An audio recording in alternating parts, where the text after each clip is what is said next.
The cold silence of space stretched endlessly, broken only by the soft hum of scanners on an alien research ship drifting near the edge of a dying star system. The crew sat in tense silence as the monitors flickered with strange signals, faint at first, like whispers carried across time. One of the younger scientists leaned forward, his hands trembling as he said, "Commander, I found something. It's not natural, it's coded," the commander. A tall creature with scaled skin narrowed his eyes. "Show me," the sound played again. A repeating rhythm, too sharp, too exact to be a random wave. The room grew quiet as the pattern grew stronger, echoing with something that felt both ancient and alive. Another officer muttered, "This frequency, it carries structure." Like language, the scientists exchanged nervous glances. Their species had explored half the galaxy, charted thousands of signals, but this one felt different, deeper, heavier, like it carried the weight of forgotten history. "Where is it coming from?" the commander asked sharply. The young scientist hesitated, his voice soft. "From the Sol system, from a blue planet they call Earth." Silence fell heavier than before. Earth was a world they all knew. A young race, noisy, reckless, barely stepping into the stars. It should not be possible for such a place to carry a signal older than their own civilization. Yet the readings were clear. The signal had been buried in cosmic noise for eons, waiting to be found. "This cannot be right," one officer snapped.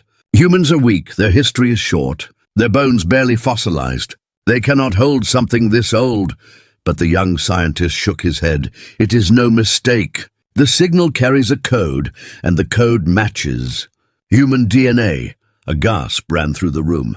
Even the commander felt a chill crawl through his veins. How can a young race carry something older than the stars? The ship relayed the data to the council of their world. Great halls filled with voices, each one trembling between disbelief and fear. "We must bury this," one elder hissed. "Destroy the data before it spreads," another shouted. "No, if humans carry this, we must know why. Perhaps they are linked to something greater," but whispers spread among them. Old legends of an empire lost before memory, beings who ruled the stars with fire and silence, beings who vanished leaving only ashes. No one ever dared to give them a name. The council leader spoke at last. "Send an expedition. Find the truth, but be cautious, for truth may not always be a gift back on Earth." Life went on without knowledge of alien eyes watching. Humans laughed, fought, dreamed, and built their fragile ships, unaware that their world was being studied. The alien expedition descended quietly into the system, scanning the oceans, the deserts, the mountains, and that was when they found it. Beneath the deepest ocean trench, a pulse, silent for ages, now faintly stirring as if sensing their eyes upon it. One scientist whispered, "It is not of human making. No modern hand built this," another corrected in a trembling voice. "No modern hand, yes, but perhaps an ancient human hand." The commander hesitated, his instincts screaming to leave, yet curiosity drove them deeper. Machines scanned the dark ocean floor, uncovering a shape too vast, too sharp to be natural. A colossal construct buried in silence, its surface etched with markings that matched the very code of humanity's blood. As they studied, the ship's lights flickered, gunsoles crackled, and one officer shouted, "Something is happening." Before their eyes, the construct shifted, metal plates sliding open with the sound of thunder, though no sound should echo in the depths. The ocean shook, and a colossal shadow began to rise. The alien crew scrambled in terror. "Shut it down! Shut the scans down!" the commander roared, but it was too late. From the dark water rose a ship, larger than cities, older than memory, its hull glowing with power no alien could name. One of the scientists fell to his knees. "This is impossible. This ship is older than our records, older than our people." Panic spread as the alien vessel sent desperate signals to the council, their voices shaking. "We have awakened something that belongs to humanity, not us." Far away, the council watched the live transmission in silence, fear gripping even the strongest of them. One elder whispered, "So the legends." "They were true," another added, "and we thought humans were young on the screen. The human ship rose fully, its hull marked with the same DNA code, its weapons silent but terrible in presence. Then a sound filled the alien comms, not static, not alien, but a voice, calm, steady, undeniably human. "You should not have looked," it said. The crew froze in horror. The voice carried no anger, no threat, only a calmness that was worse than rage. For it was the calmness of one who held absolute power, the commander whispered. They knew. All this time, they knew. The screen shook as energy readings spiked, the ancient ship's engines lighting brighter than the sun. And then the transmission cut, leaving only silence, back on Earth. The skies remained clear, humans lived their lives unaware. Yet deep below, something had awakened, something that had always been theirs. And in the alien worlds far across the galaxy, whispers spread like wildfire, fear crawling into every shadow. The young scientist who first found the signal stared at his trembling hands, his voice breaking. "We thought they were new, but they were here before us, and they never truly left." The commander closed his eyes, his words heavy with dread. "We did not discover them. We only reminded them of who they are." The council chamber was vast and filled with light, yet the mood inside was heavy with shadows, as leaders from across the alien worlds gathered around a long crystal table, their eyes fixed on the trembling screen, replaying the transmission from the expedition near Earth. The image of the ancient human ship rising from the ocean, repeated again and again, each time cutting to the chilling voice that said only 4 words. "You should not have looked." Silence followed, not because they had nothing to say, but because no one dared to be the first to break it. Finally, one elder, his face marked with age lines, spoke in a cracked voice. "We all heard it. That was human. Not a trick, not a ghost, but human." Another counselor slammed his clawed hand against the table. "Humans are too young, too foolish. They cannot hold this kind of power. This must be an illusion." The younger scientist who had first discovered the signal stood at the edge of the room, his voice shaking. "It is no illusion. The DNA code matches theirs. The ship carries their blood, their mark. There is no mistake." Murmurs rippled through the chamber, fear and denial colliding like storm waves. The council leader raised her voice, calm but sharp like steel. "We cannot let panic rule us. We must decide. Do we confront humanity with what we know, or do we hide the truth from our people?" Immediately the chamber erupted. Some shouted, "Hide it! If the people learn humans are ancient, they will lose faith in us." Others yelled, "Confront them! Demand answers.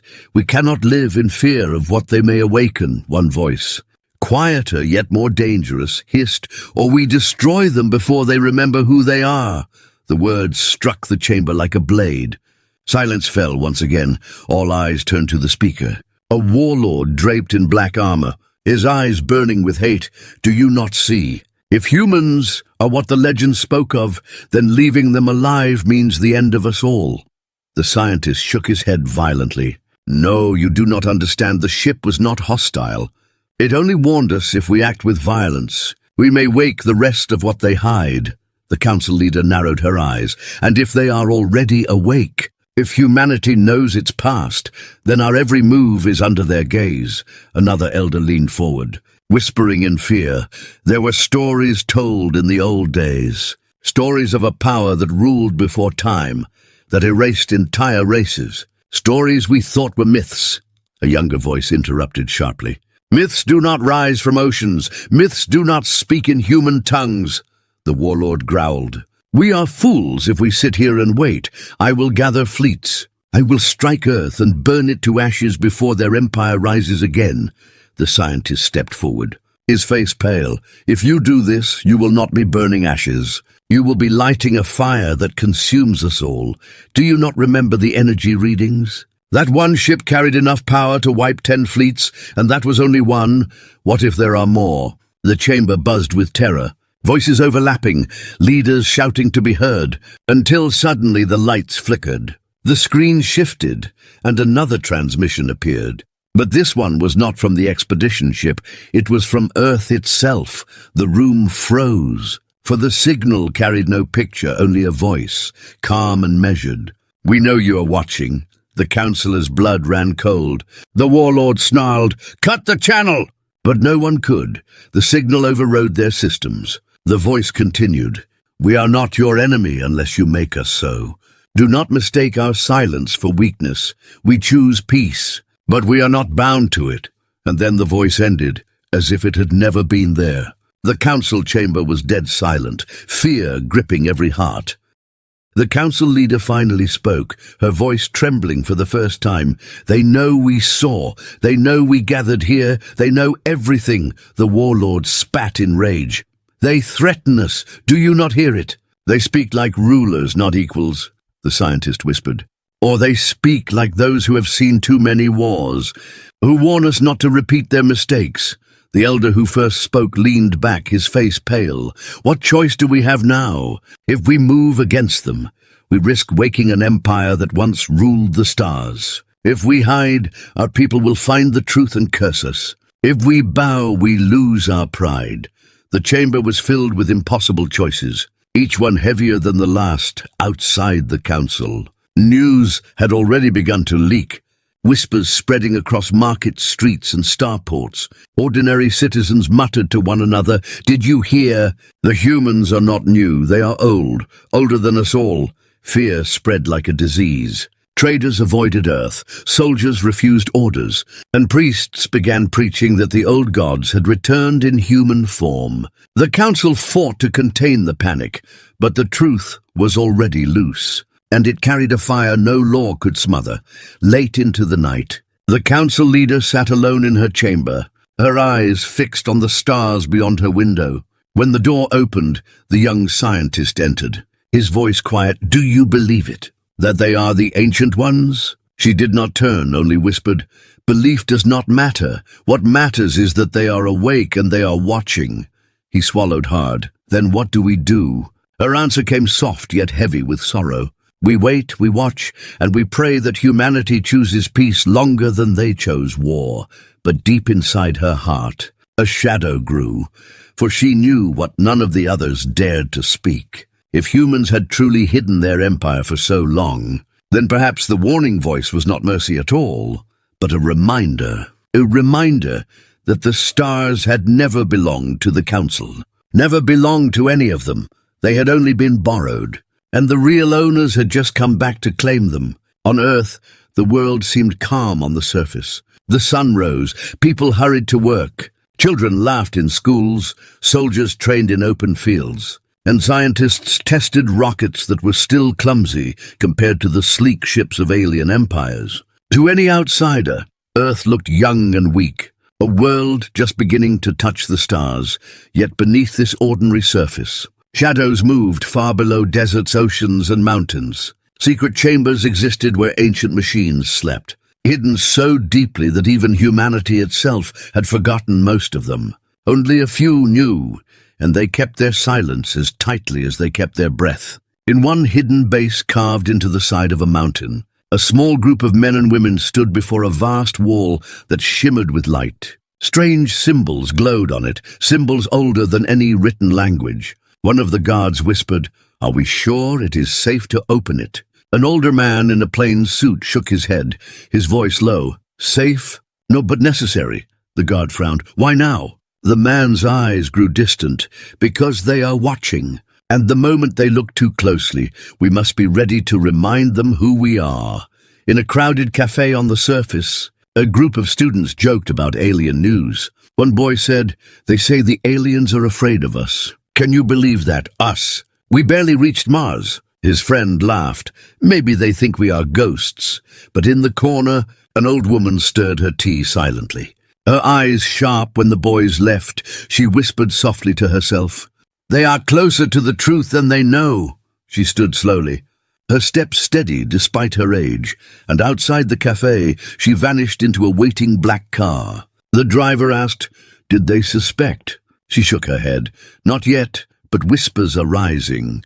Meanwhile, in a hidden hangar beneath the ocean, divers swam past enormous doors of black metal. Doors that had been sealed for thousands of years.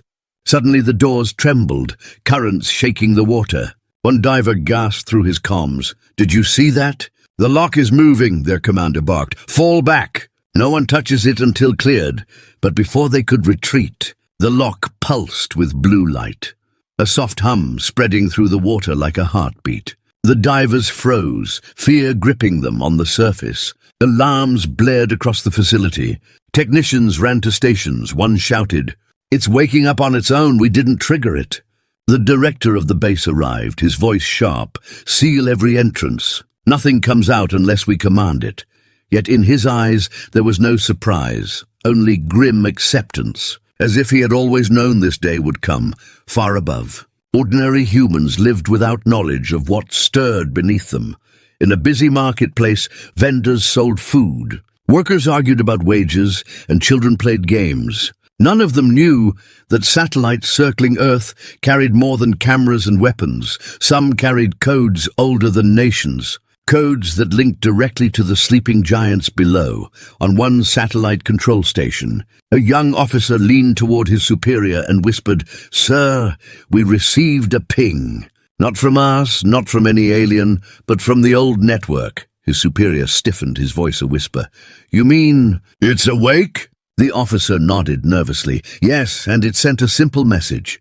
It said, 'Ready.'" The superior walked out of the room in silence. His steps heavy. Outside, he made a call on an encrypted line. A calm voice answered, "We expected this. Keep it quiet. Let the world believe they are still ordinary, but prepare the hidden fleets. Soon they will be needed." The officer did not ask who the voice belonged to, for in his heart he already knew. It was one of the keepers, those who guarded secrets humanity was not meant to remember until the right time. That night, on a lonely farm, a boy looked up at the stars with his telescope. He called to his father, "Look, I think I see alien ships." His father chuckled, ruffling his hair. "No, son, those are just satellites." But when the boy went to bed, the father stepped outside. His smile fading, he stared at the same stars. His voice soft, "They're here, aren't they?" And from the darkness of the barn, another voice replied, "Yes, but don't worry. We have been waiting for them longer than they can imagine." A tall figure stepped out, dressed in simple clothes but carrying an air of quiet authority. The farmer bowed his head. "So it begins?" The figure nodded slowly. "Yes, but remember, we do not strike unless we are forced. The silence is our greatest shield." Across the galaxy, alien spies reported back nervously. "The humans look simple. They live like children, yet we feel something. Hidden their silence is not ignorance, it is waiting." Their commanders laughed at first, calling it superstition, but each new report carried the same warning, and slowly laughter turned to unease. On Earth, leaders of nations argued in secret meetings. One demanded, "If we have such weapons, why hide them? Why not show the aliens who we truly are?" Another snapped back, "Because fear is stronger when it is unknown, and they already fear what they cannot see." In the corner, a quiet general spoke.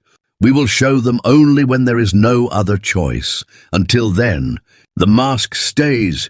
His words settled the room into silence. Because they all knew the truth, the mask of weakness was their greatest weapon. At dawn, as the world turned once more under the sun, people carried on with their lives, laughing, crying, building and dreaming. But beneath their feet, deep in oceans, deserts and mountains, the ancient machines stirred, fleets hidden in shadows waited, and codes older than stars pulsed quietly. Humanity's mask of calm continued, but behind it burned a power the universe had forgotten. The farmer's words echoed like a prophecy. "They think we are weak, but they will learn too late. We were never weak, we were only silent." The ocean was calm under the pale moonlight, waves rolling softly against the shore. But deep below the surface, far beyond the reach of sunlight, something ancient stirred inside a hidden trench. A massive construct lay buried for thousands of years, its hull covered in layers of stone and coral, waiting in silence. Then suddenly, scanners from an alien research craft brushed against it, and the silence broke. Lights that had been dark for eons flickered awake.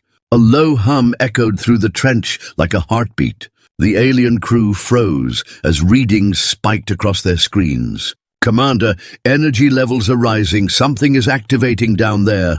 One officer shouted. The commander's voice cracked with fear. "Shut it down! Cut the scans now!" But it was too late. The deep ocean trembled. Currents roared like storms, and the colossal shape began to move. As the aliens watched in horror, the ocean split apart and a shadow rose, larger than anything they had ever seen.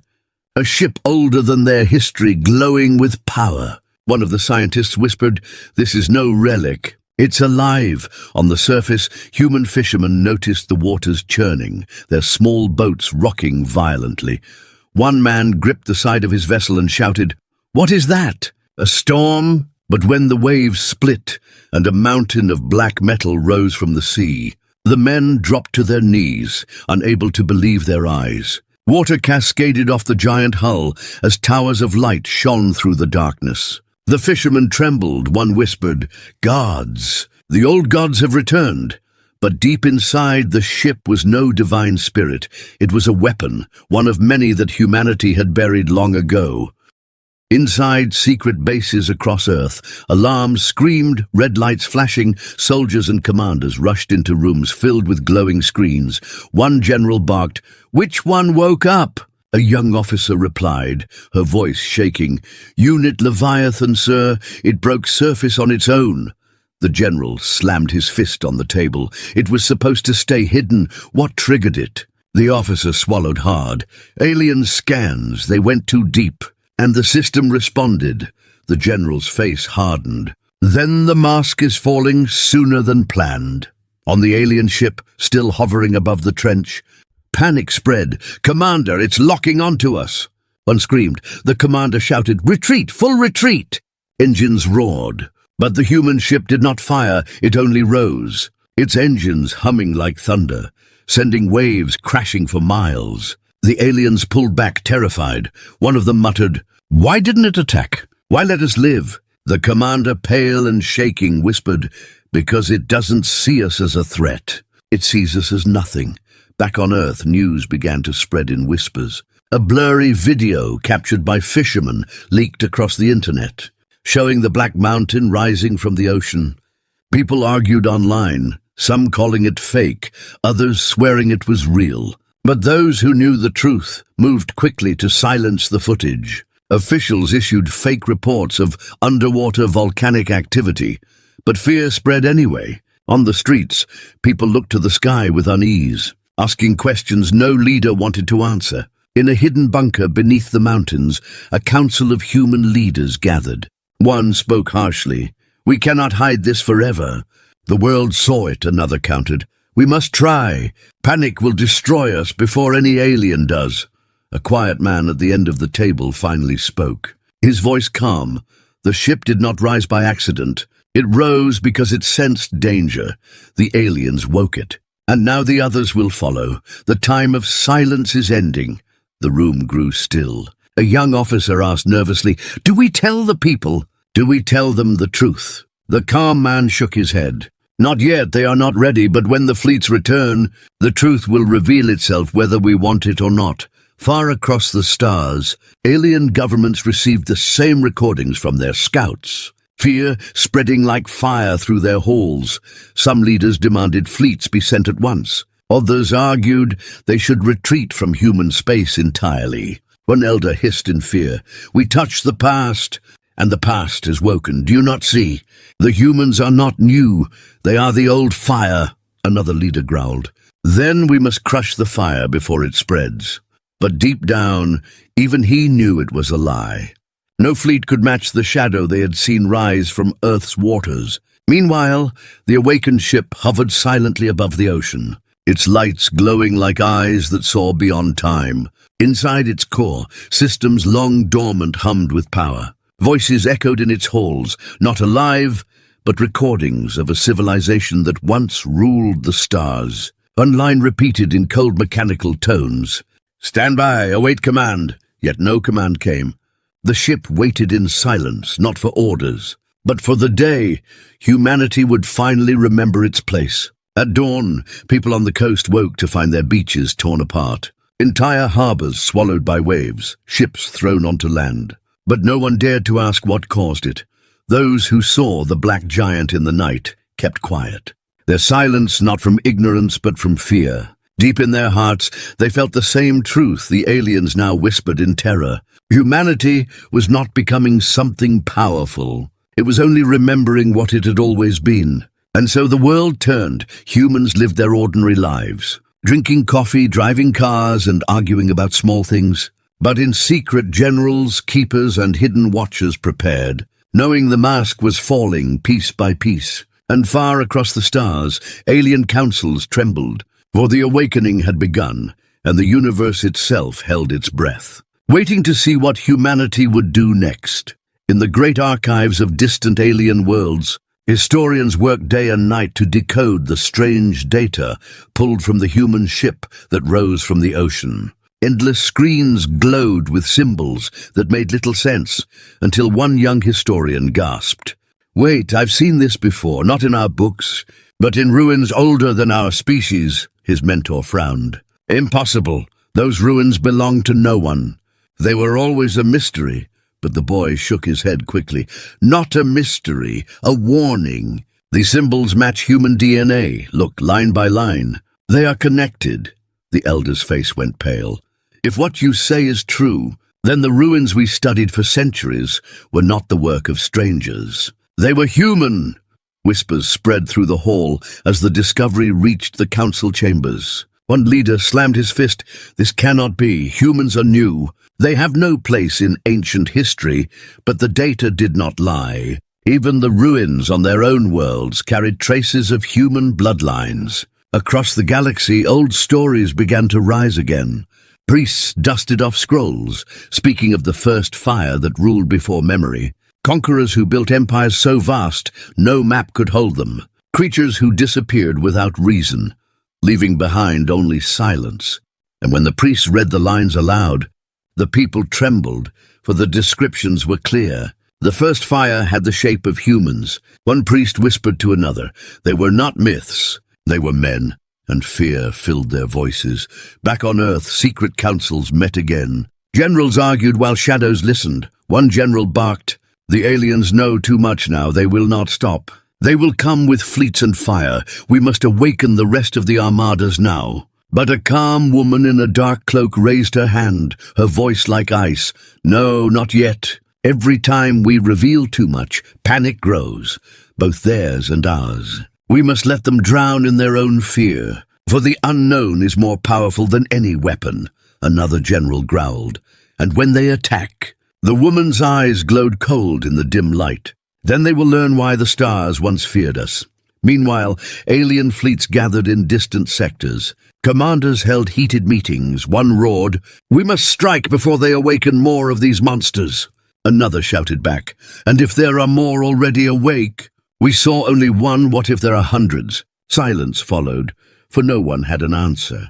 Then a quiet voice from the back said, "I studied the old ruins. They speak of 12 guardians, each the size of a moon, each built by the same hands if one is awake.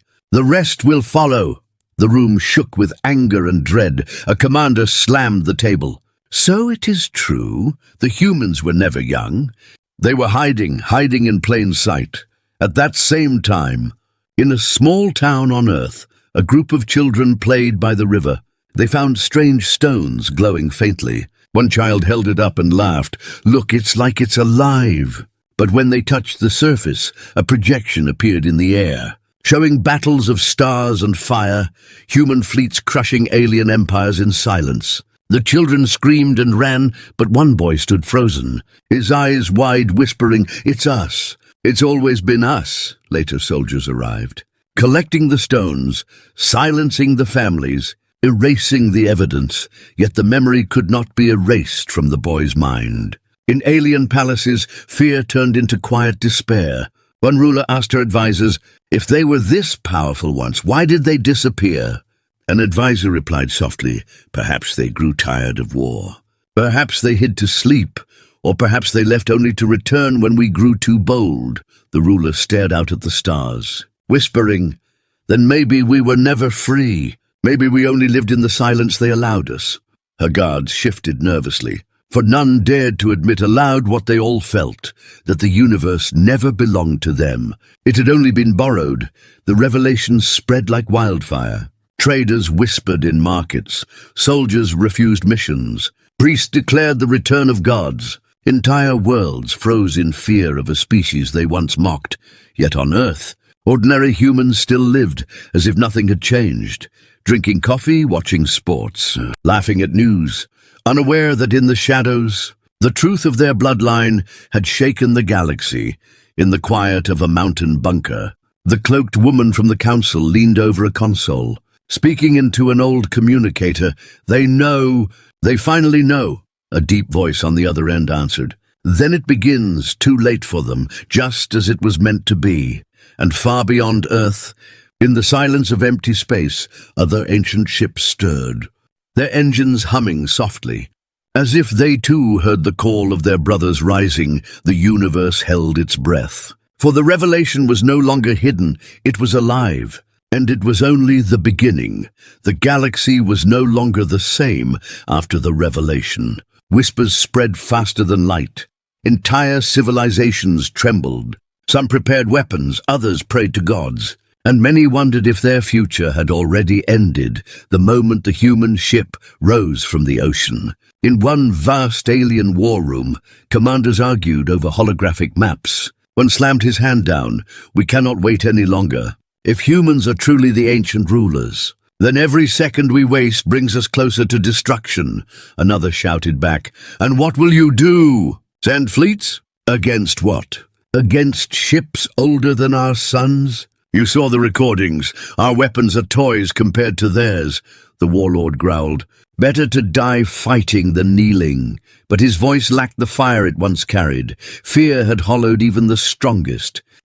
Across the void, secret transmissions flowed into human bunkers. Watchers studied every alien move in a dark chamber beneath the mountains. Generals and shadows gathered again. One general hissed, "They are preparing. Their fleets are moving toward us." But the cloaked woman raised her hand. Her voice calm, "Let them move, let them gather. It changes nothing," another officer shouted. "We should reveal everything now. Awaken the rest of the armadas. Show them our strength before they strike." But the woman's lips curled into a thin smile. "No, we wait. Their fear is more useful than their war. When they finally strike, they will understand why the stars once fell silent." Meanwhile, ordinary humans lived as if nothing was happening. Children went to school. Workers complained about their wages. Lovers held hands under the night sky, but hidden eyes watched them. Alien spies disguised among the crowds. They reported back nervously. They act like they are blind, like they do not know what sleeps beneath their own soil. Yet everywhere we look there is order in the shadows. Soldiers move without being seen. Weapons are carried under our feet. It is not chaos. It is preparation. Their leaders shivered, realizing humanity's mask of weakness was cracking, not because humans were unaware, but because they chose to reveal only what they wanted. Then came the night when the silence finally broke. In orbit above Earth, alien fleets gathered, hundreds of ships forming a dark cloud against the stars. Their commanders broadcast a single message: "Surrender your hidden power or be destroyed." The world froze as screens across Earth lit up with the demand. In homes, cafes, and streets, humans stared in shock, asking questions their leaders did not answer. But in the hidden bunker, the calm woman leaned forward, her voice quiet. "And so they step into the fire." She pressed a switch. Deep beneath oceans, deserts, and mountains, ancient doors opened, and one by one, colossal ships rose, each larger than cities, engines burning like suns, their hulls glowing with runes of power. The alien fleets panicked. Commanders screamed, "Impossible, impossible, there are too many." The sky above Earth turned bright as day as the human armada revealed itself. Not fragile ships of steel and fuel, but titans of forgotten wars. Weapons humming with energies no alien language could name. One alien officer cried, "Retreat, retreat before it is too late!" But his commander froze, unable to move, unable to believe what he was seeing. Then a voice filled every channel, calm, human, undeniable. "We warned you we are not your enemy, but you chose to test us." The words carried no anger, no pride, only truth, yet the truth cut sharper than any blade. The alien warlord screamed, "Fire! Fire everything!" Beams of light and missiles filled the skies, but when they struck the human ships, they vanished like sparks against an ocean. The weapons were nothing. The human fleet did not answer with fire. It only advanced, silent and slow, until the alien armada broke. Ships turning, engines burning as they fled, commanders abandoning orders, their fear greater than any command. On Earth, people watched in awe and terror. Some cheered, some cried, and some fell to their knees, for they finally understood the stories were true. Their kind had once ruled the stars, and the Empire had only been sleeping. One fisherman who once saw the first ship rise whispered to his son, "We were never small, we were only waiting," his son asked. "Waiting for what?" The man's eyes filled with a strange light. "For them to remember who we are far away." In alien temples, priests tore down their old gods, replacing them with human statues, declaring that the first fire had returned. Rulers who once mocked Earth now swore never to approach it again. Entire fleets abandoned sectors, giving humans space without a fight. And in every corner of the galaxy, one truth spread: humans were not rising. They were returning, back in the mountain bunker. The cloaked woman stood before a vast screen, showing alien fleets scattering like insects. A general beside her whispered, "We could have destroyed them. Why let them live?" She turned, her eyes cold, because fear will do more than fire. They will tell every world what they saw, and the universe will bow without a battle. The general nodded slowly, though unease filled his heart, for he knew she was right. But he also knew this was only the beginning. As the human ships sank back into silence, vanishing beneath oceans and mountains, the skies grew calm again. Earth returned to its ordinary rhythm, but the mask was gone. The galaxy now knew the truth, and whispers turned into one terrifying line, spoken in every world, in every tongue. "It is too late. Humanity has returned." And in the deep silence of the cosmos, the stars themselves seemed to tremble, for they remembered the fire that once ruled them, and now that fire was awake again.